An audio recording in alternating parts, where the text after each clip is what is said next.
Obviously, it's a difficult time for Am Yisrael, but Be'ezras Hashem, as I mentioned last night, in the zechus of your Torah learning and the Torah learning of Baruch Hashem, hundreds and hundreds, if not thousands, of B'nai Torah in Eretz Yisrael who are starting a little early. It should be a great, great zechus for Achenu, Achiosenu, B'nai Yisrael that are going through very, very difficult times. And we hope that the tide will turn.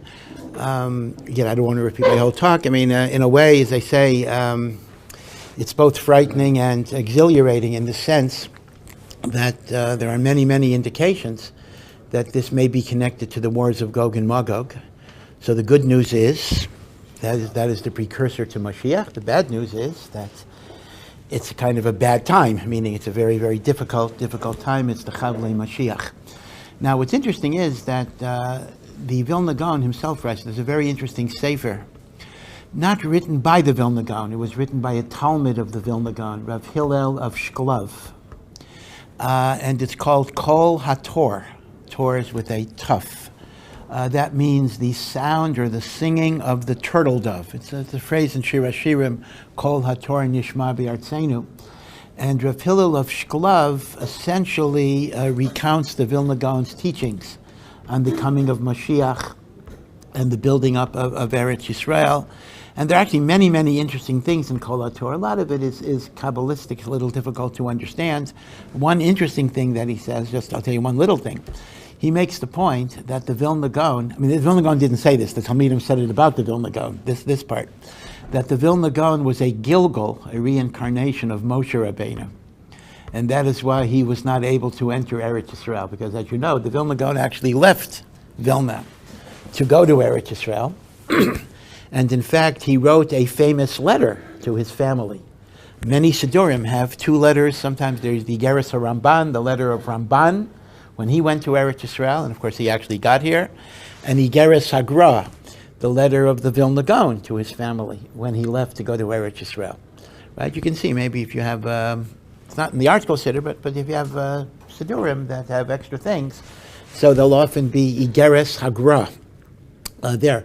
Very interesting letter in a lot of ways. He tells the women of the home not to go to shul because women are into fashions, whatever. He says it's better to daven at home, whatever. But what's interesting is with the Vilna Gaon is that he never made it. He never made it. A few months after he left, he came back to Vilna. He offered no explanation to anybody why he came back. And to this very day, there is a lot of discussion exactly why the Vilna Gaon did not come to Eretz Yisrael. Some give very prosaic reasons that I frankly find difficult to believe. Because the Gra could figure it out, if anybody, that the Gra held that there was so much difficulty in how he would fulfill Truma and Meiser and Shemitah that he literally felt he had no way of properly doing it, and somehow, he left, but somehow in the course of his trip, he came to that conclusion. I always thought that's a very, very weak reason, because if anybody in the universe could figure out halachically how to do things, it would have been him, but nevertheless, some give that as the reason. Others give a more mystical reason, which actually I think makes sense, that the Vilna Gaon had a plan to come to Eretz Yisrael and bring Moshiach. There would have been a Geula. And he determined, al pi Kabbalah, that this was not the right time, and therefore he needed to go back. The Talmidim said that because he was a Gilgal of Moshe Rabbeinu, just as Moshe Rabbeinu, so Moshe Rabbeinu can't escape the Gezerah even if he gets reincarnated. And as Hashem decreed that Moshe Rabbeinu cannot come to Eretz Yisrael, so even when he's reincarnated, he will not be able to come. That was the Messiah among the Talmidim, that the Vilna Gaon was a Gilgal of Moshe Rabbeinu. It's interesting that there was a professor at Hebrew University, he was a from person, he wrote a very interesting book in which he points out, again I'm digressing here, but I think it's an interesting digression, he points out that the route the Vilna Gaon took to get to Eretz Yisrael until he turned back was a very circuitous route, a very, very bizarre route. He made a pit stop, or he made a stop in Amsterdam. Now, if you look at the map and you're going from Vilna, from Lithuania, to Eretz Yisrael, you would go by the Black Sea or whatever it would be. You would not necessarily go further inland to Amsterdam. Like, why did he make a stop in Amsterdam? It's a bit of a mystery. What was he doing in Amsterdam? So the theory that was posited, again, these are theories, we don't have any rayas for this one way or the other, is that Amsterdam was the place where the Ramchal had lived. The Ramchal died shortly before this. And, you know, today the Ramchal, everyone is makabel the Ramchal as, you know, great and authoritative, but one has to know that in the Ramchal's lifetime, he was he died very young. He died at 40 in Eretz Yisrael. But he was very, very controversial. Because remember, he was shortly after Shabtai Tzvi, and the Ramchal was teaching Kabbalah, and the Ramchal was almost going to author a new Zohar. You know, people were scared of him. I mean, Rabbanim were scared of him. They thought that he was creating a quasi-messianic movement, and as a result, the Ramchal was ordered to stop teaching Kabbalah. He was threatened with excommunication. Of course, in a way, Hashem has a sense of humor. You know, the three svarim that are most learned of the Ramchal are Mesilas Yesharim, which is considered to be the greatest of the Musar svarim, Derech Hashem, which is a systematic study of Jewish philosophy, and Das Tvunos, which is more esoteric, but Das Tvunos is about divine providence and free will. It really is kind of the mechanism by which God interacts with the world. Essentially, Derech Hashem talks about it too, but Das Tvunos is a book length of what is like one chapter in Derech Hashem. Now, it's interesting that all of these three books were written only because the Ramchal was not allowed to write about Kabbalah, because all his other, he has many, many svarim on Kabbalah, most of which are beyond us, most of which we don't even learn. So the three svarim that Klal Yisrael learns most from the Ramchal came as a result of his not being allowed to write or teach Kabbalah. But the joke is, I shouldn't call it a joke, is that all of those three Sfarim are very much based on Kabbalah. Even Mesilas Yesharim, which people think is a straight, like Musar book, is filled with Kabbalistic ideas. So the Ramchal had a very great talent.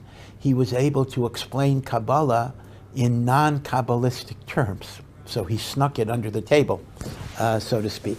In fact, there are even editions of Mesilas Yesharim that try to show how it correlates with the teachings of the Arizal.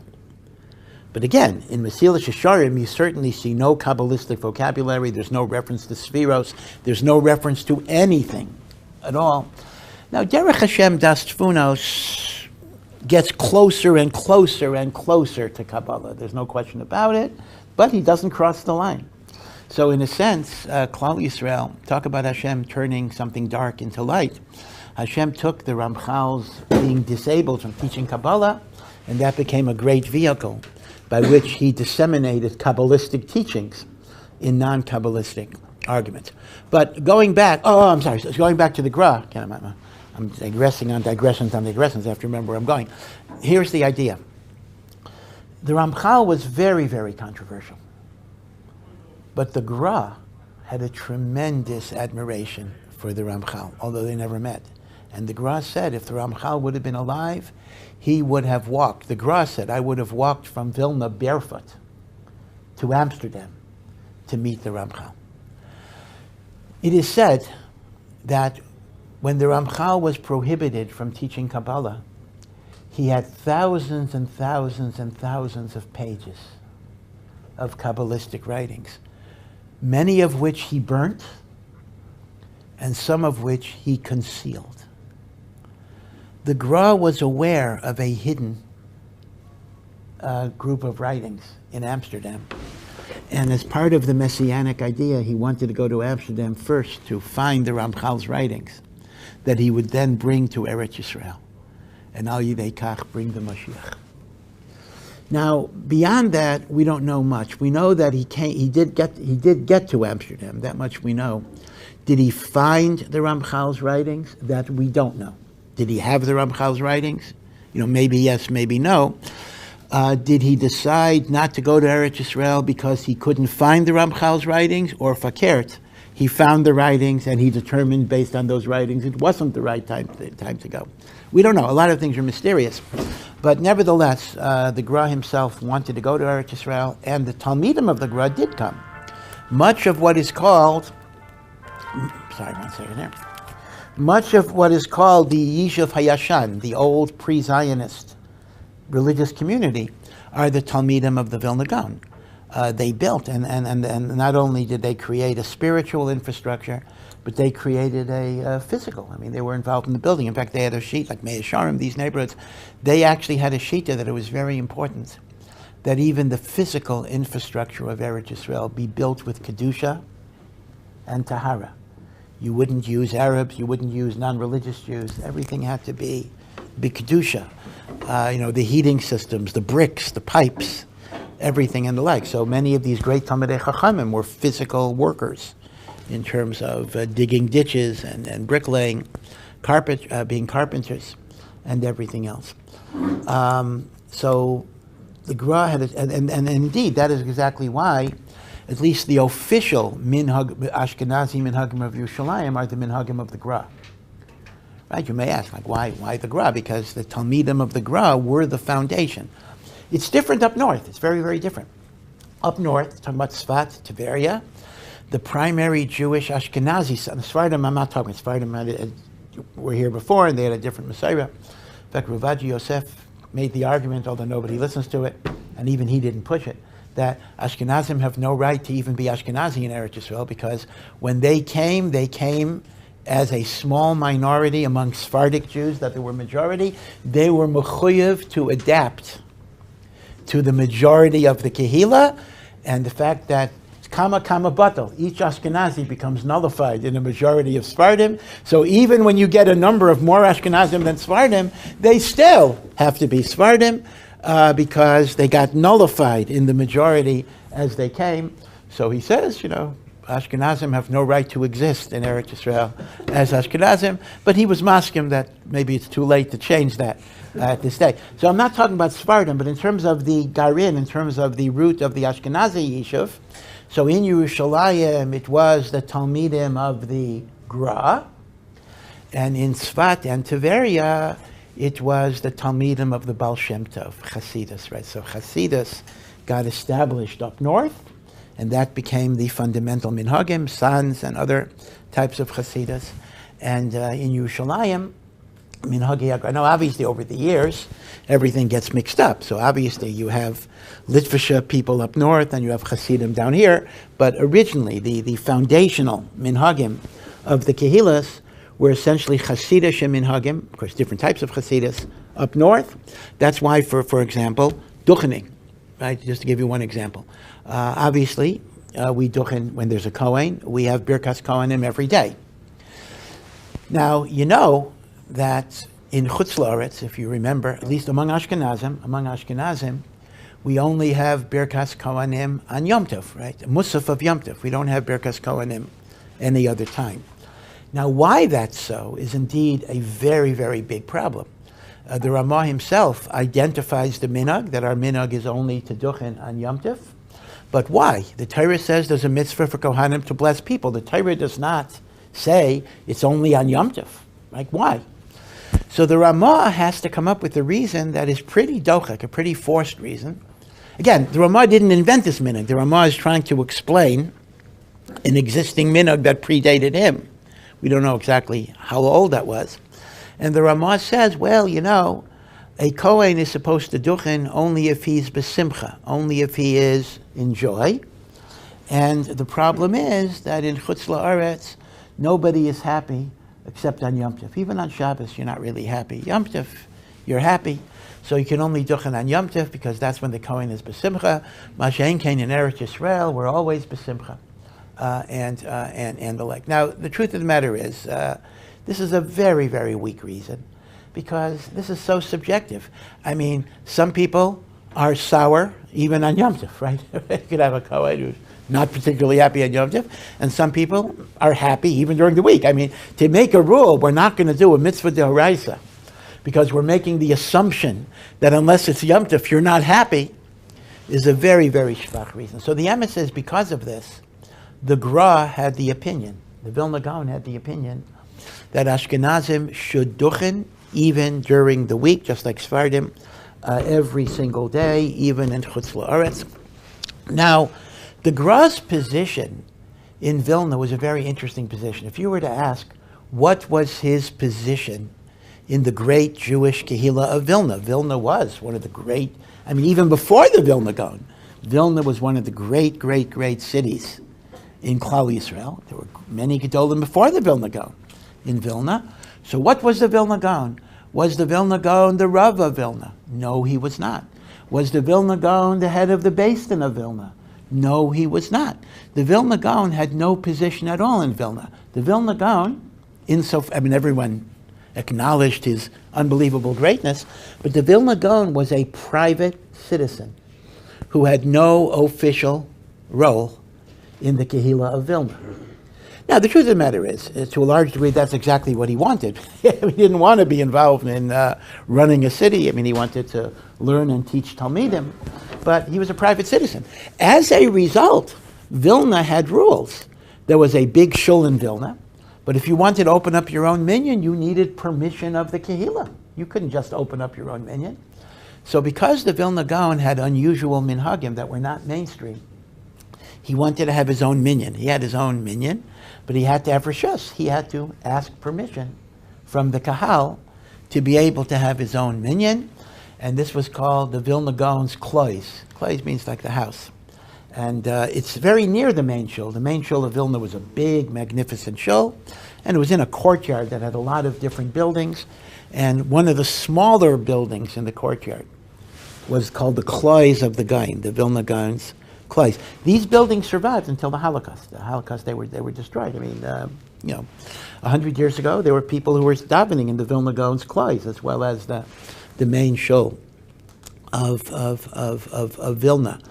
Now, what that means is, though, that the Vilna Gaon's minhagim were not the minhagim of the Kehillah of Vilna. You would think the Vilna Gaon would establish the minhagim of the city. Not at all. The city followed Ashkenazic minhagim, and if the Gra's minhagim were different, then he was given permission to do his own thing in his place. But that was not those were not the minhagim of the city as a whole.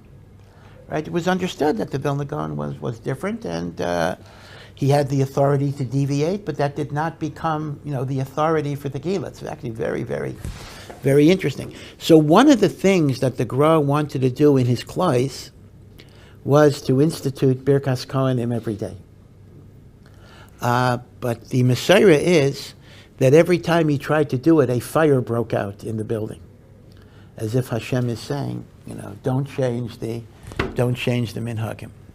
So the question you'll ask me is, so why do we duchen every day in Eretz Yisrael? The answer is, Ashkenazim duchen every day, at least in Yerushalayim, because since they were Talmidim of the Gra, they took the Gra's minog and they brought it to Eretz Yisrael.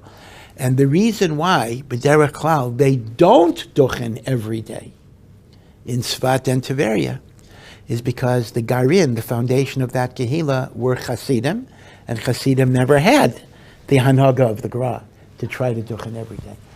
In fact, we actually have a problem in Ohr Somayach, a little bit of a problem. When we have a JLE Shabbaton or whatever, even a Beis Medrash Shabbaton or a center, if you go up to Tzfat or Tiberia, and you're going to spend Shabbos there, or even during the week, do you duchen? Right? It's your minog to duchen, but on the other hand, you're in a place where they don't duchen every day. Right? So sometimes we're inconsistent. Some years I know we did it because it was our minyan, and our minyan, we do our minhagim no matter what. But technically speaking, when you're in the makom where that's not the minhag, you don't do it. And the minhag in Svat and in Tiberia, which is a very unusual minhag, it's a question of what the makor is. They don't duchen during the day, but they duchen on Shabbos Musaf. Now, if you think about that, l'chayre, there is no makor at all in halacha for duchening on Shabbos Musaf. The two minhagim that we have is you either duchen only on the Musaf of Yom Tov, or you duchen every day. There is no shita in halacha that says duchen on Shabbos only during Musaf. That's kind of an in-between minog between duchening every day, which is the minog of the Gra and Sfardim, versus only duchening on Musaf of Yom Tov, which is Ramah. Again, Ramah didn't create the minog, but Ramah identifies that minog. But the minog among the Hasidim in Tzfat and Tiberia is to duchen Shabbos Musaf. So if you're interested in historically tracing minhagim, this might be an area that you might want to try to investigate and see what the reason is. By the way, as another aside, again, I apologize for the digressions, but I'll try to remember what my main point was, is that when I was growing up, I grew up in Connecticut, and I went to a Young Israel synagogue, and I distinctly remember, and maybe you remember this too, that we never duchened on Shabbat, right? We only duchened on Musaf of Yom Tov, okay? But when Yom Tov was on Shabbos, let's say like this year, Sukkot or Shmini Atzeres, we didn't duchen on Shabbos, even though it was Yom Tov. And I distinctly remember that particular custom. Now the question is, the Mishnah Berurah actually writes that some people have a minog not to duchen on Yom Tov, which is Shabbos, but the Mishnah Berurah says explicitly that is a mistake. And the mistake is based on the fact that the minog of Ashkenazim, based on the Ramah, is we don't duchen on Shabbos. But that just means you don't duchen on Shabbos. But it never meant to say you don't duchen on Shabbos when it's Yom Tov. In other words, Kehilos made a mistake. They took the instruction of not duchening on Shabbos to mean you don't duchen on Shabbos even when it's Yom Tov. Says the Mishnah Berurah, that is legamri a mistake, because the statement you don't duchen on Shabbos just meant that which the Ramah says you duchen on Yom Tov does not include Shabbos per se, because Shabbos were still not besimcha. So l'chayra, therefore, most poskim actually say it is a minog b'ta'utz, even in Chutz La'aretz, not to duchen on Shabbos, which is Yom Tov. The only thing is, you don't say the Ribbono Shalom, you don't say the petitionary prayers for dreams and the like on Shabbos. On the other hand, some have given some justification for it, because some have given an alternative Havana to the Ramah about why we don't duchen every day in Chutz La'aretz, right? So the Ramah says, because Kohanim are not besimcha, which is a shver subjective reason. But others give another reason. Others say that there was a minhag of Kohanim to go to the mikveh before they would duchen. During the week, it was sometimes, depending on the Middle Ages, it was sometimes very difficult to find a pool of water that was nearby, etc. So therefore they discontinued it. Masha'en kein on Yom Tov, since each person was chayiv to go to the mikveh before Yom Tov, you duchened. But on Shabbos, the cheshbon was this.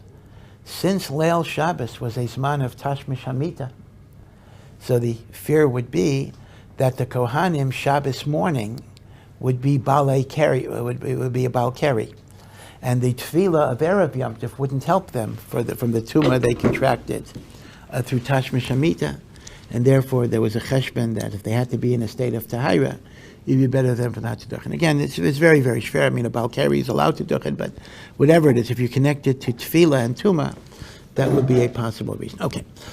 So why did I digress to all of this? This was all a little bit of an introduction to the Sefer Kol HaTorah. Now, Kol HaTorah was written by Rav Hillel of Shklov, and it's there to give us the teachings of the Vilna Gaon on Bias HaMoshiach, on Yishuv Eretz Yisrael, and on the wars of Gog and Magog, and all of these different inyanim. And the Vilna Gaon says, and this is really why I brought this out, I mean, everything else was a digression, is that the Vilna Gaon says that this idea that before Mashiach comes, there have to be wars, there has to be bloodshed, there has to be turbulence, there has to be massive destruction, chavlei leda, the pains of labor, is only one particular scenario. That if necessary, that's what's going to have to happen. But it can be bypassed. by Torah and mitzvahs and maisim tovim. Either bypass legamri or minimized, meaning even if that path even if that path starts, it can be aborted, it can be diverted, it can be rechanneled. So this is a tremendously important message, because it does say that all of the dire prophecies of Gog and Magog, many of which we read on the first day of Sukkot. In fact, the first day of Sukkot actually talks about many bad things happening in Yerushalayim itself. Lo Aleinu, Hashem should save us. And Rav Moshe Sternbach made a big point about that. And I got an email from an Avrech who's saying that when his wife saw this email, B'Shem Rav Moshe Sternbach, that somebody wrote, he says, she's terrified, what do I say to, whatever. I mean, he just quoted the Psukim in Zechariah. But the good news is that the Vilna Gaon says, all of these are what we would call worst case scenarios. And everything can be changed. Everything can be diverted. Everything can be turned into a good way. And in fact, the Vilna Gaon even says, even the idea that Moshiach ben Yosef has to be killed is lav dafka. Moshiach ben Yosef can also survive, and the like. So it's important to understand that there are two things the Vilna Gaon, he said many things, but there are two almost contradictory things he said about Gog and Magog, but you need to be aware of both of them. The first thing he said about Gog and Magog, which is very frightening, is that the war of Gog and Magog, when it finally really comes, as opposed to the preliminaries, is only going to last 12 minutes. The war of Gog and Magog is a 12-minute war. For 250 years after the death of the Vilna Gaon, nobody understood what on earth he's talking about. What type of war can only last 12 minutes and then be over? Unfortunately, as Shlomo HaMelech says in Koheles, as you add knowledge, you add pain. We unfortunately have the understanding exactly of what type of war can be over in 12 minutes. Lo aleinu, a nuclear war, chemical war, whatever it would be. There are wars that essentially can wipe out a lot of the world in 5-10 minutes, whatever it would be. So that's one side of the coin. The other side of the coin is what I said a moment ago, and that is everything can be changed. Everything can be diverted. Everything can be reformulated. Everything can be reformatted.